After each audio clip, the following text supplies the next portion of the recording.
adalah seorang sahabat bernama Sa'labah bin Hatib Al-Ansari. Beliau hidupnya miskin,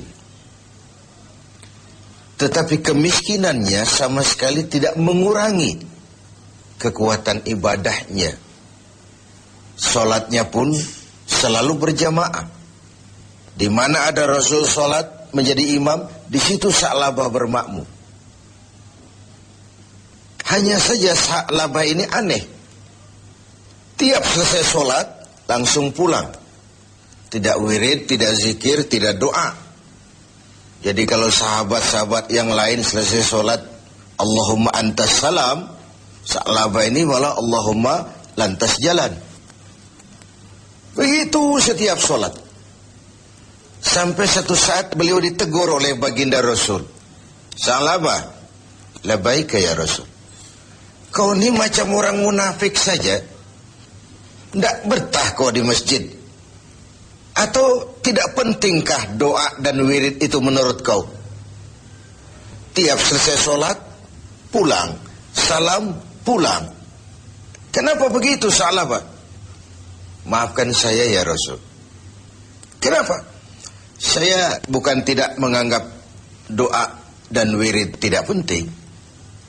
Lalu, bukan juga tidak betah di masjid.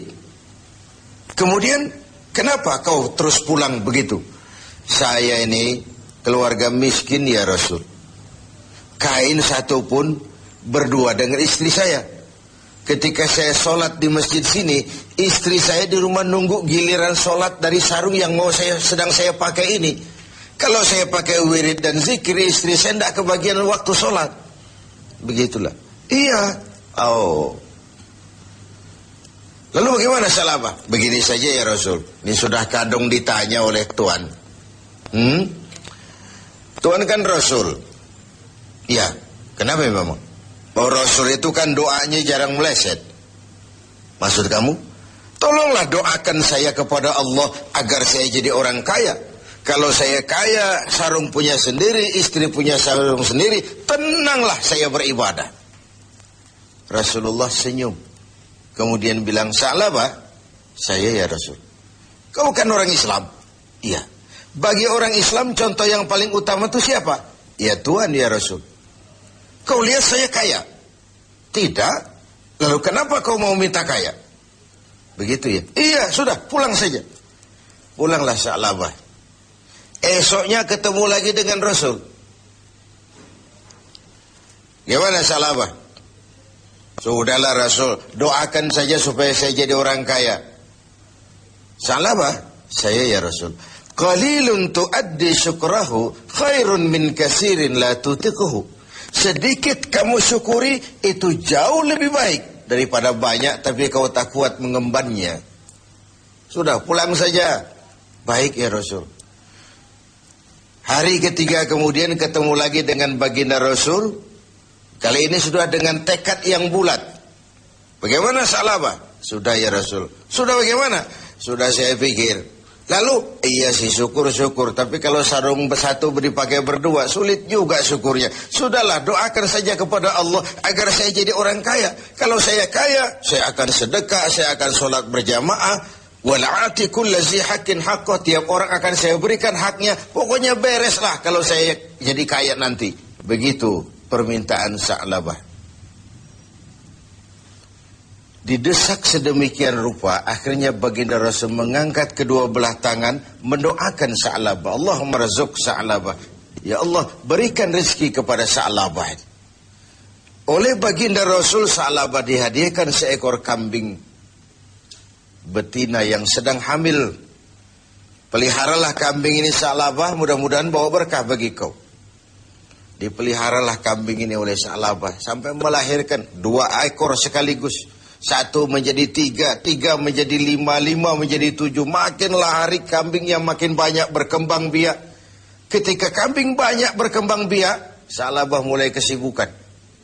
Datang sholatnya mulai terlambat. Tadinya sebelum waktu sudah menunggu di masjid. Sekarang imam sudah qamat, baru dia datang.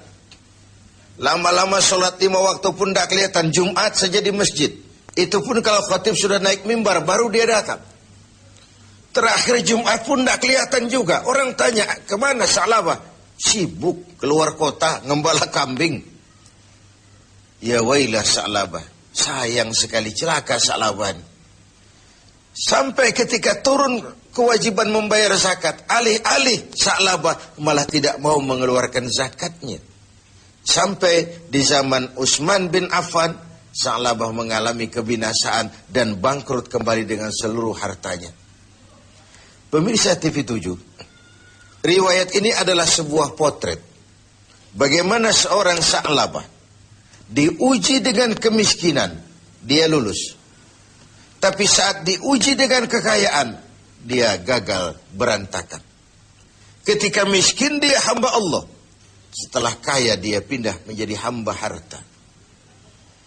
Sikap ini mencerminkan tidak istiqamah. Tidak punya pendirian yang tetap dalam menjaga nilai kehambaan di hadapan Allah Subhanahu wa ta'ala. Bahwa isi hidup ini penuh cobaan, ujian. Quran sudah menjelaskan itu kepada kita. وَلَنَبْلُوَنَّكُمْ بِشَيْءٍ مِّنَ الْخَوْفِ وَالْجُوعِ وَنَقْصٍ مِّنَ الْأَمْوَالِ وَالْأَنْفُسِ وَالثَّمَرَاتِ. Dan pasti dengan lamu taukid, وَلَنَبْلُوَنَّكُمْ, dan pasti kami akan uji kamu dengan sebagian kecil dari apa? Minal khauf, rasa takut. Kadang dalam hidup kita dihinggapi rasa takut yang tidak beralasan. Sudah kaya takut kalau jatuh miskin. Sudah punya kedudukan takut kalau diambil orang. Takut kalau ada mutasi. Takut kalau harus turun jabatan. Sudah hidup takut kalau mesti mati. Takut yang sering tidak beralasan. Wal khauf, rasa lapar. Secara makro, khauf dan ju' ini kan masalah hankam dan ekonomi. Keamanan dan kemakmuran. Sering kali kita diuji dengan ini. Hilangnya rasa aman, ekonomi gonjang-ganjing, ini mahal, itu mahal, ini naik, itu naik. Lapangan kerja sulit, persaingan hidup tajam. Apalagi sudah masuk pertengahan Ramadan ke atas. Orang sudah konsentrasi, mau mudik lah, mau lebaran lah. Sehingga konsentrasi ibadah pun sering buyar. Tengoklah. Pertengahan Ramadan ke atas ini, masjid-masjid separuh saja pun sudah bagus dia. Softnya semakin maju. Artinya orangnya semakin kurang.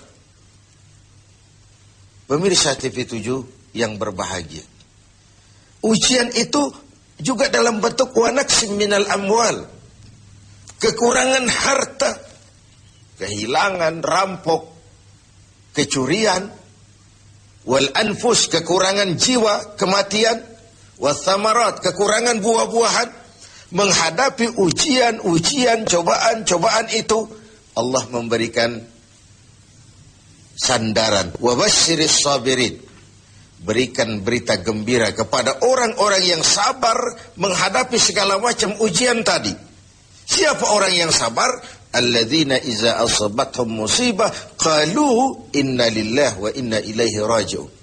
Yang apabila mendapat suatu cobaan, segera sadar segalanya dari Allah dan segalanya pun akan kembali kepada Allah. Ada baiknya kita angkat satu potret lain, potret Nabi Ayub alaihi salam.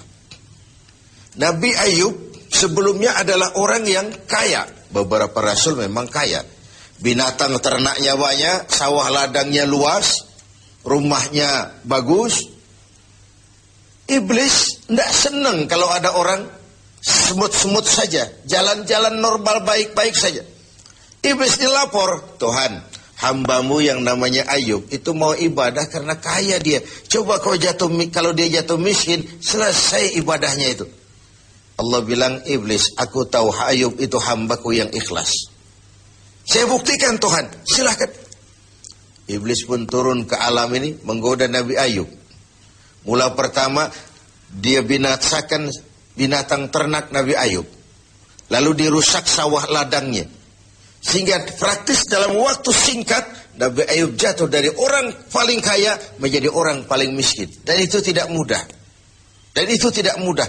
Mudah mengalami frozen emotional attitude, shock. Sudah begitu iblis datang menemui Nabi Ayub yang sedang ibadah di mihrab dalam masjid. Ayub, ya. Sedang apa?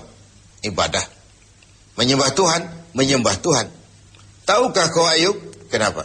Tuhan yang sedang kau sembah sekarang ini, dia sudah bikin miskin kau. Sawah ladangmu binasa, rusak, binatang ternakmu mati semua, dan kau sekarang jadi orang miskin Ayub. Buat apa lagi nyembah Tuhan yang model begitu? Dia sudah bikin miskin kamu. Nabi Ayub senyum mendengar itu. Benar, benar. Binatang ternak saya binasa, binasa. Sawah ladang saya hancur, hancur.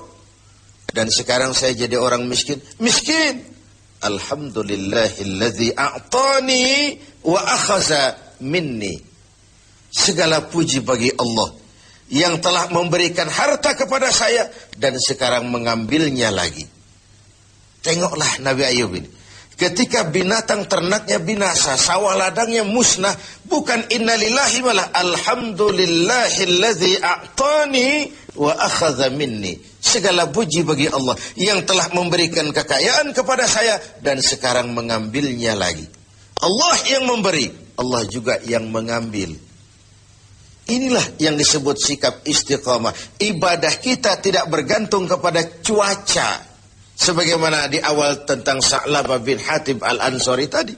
Dalam keadaan miskin, dia tekun ibadah. Setelah diuji dengan kekayaan, dia malah tidak karu-karuan. Karena itu penting bagi kita menjaga sikap istiqamah untuk tetap konsisten dan konsekuen sebagai hamba Allah dalam segala keadaan, dalam segala situasi, sehingga nilai kehambaan itu mempunyai nilai yang istiqamah. Pemirsa TV 7, semoga ibadah Ramadan membuat kita menjadi orang-orang yang istiqamah menghadapi ujian yang diberikan Allah kepada kita.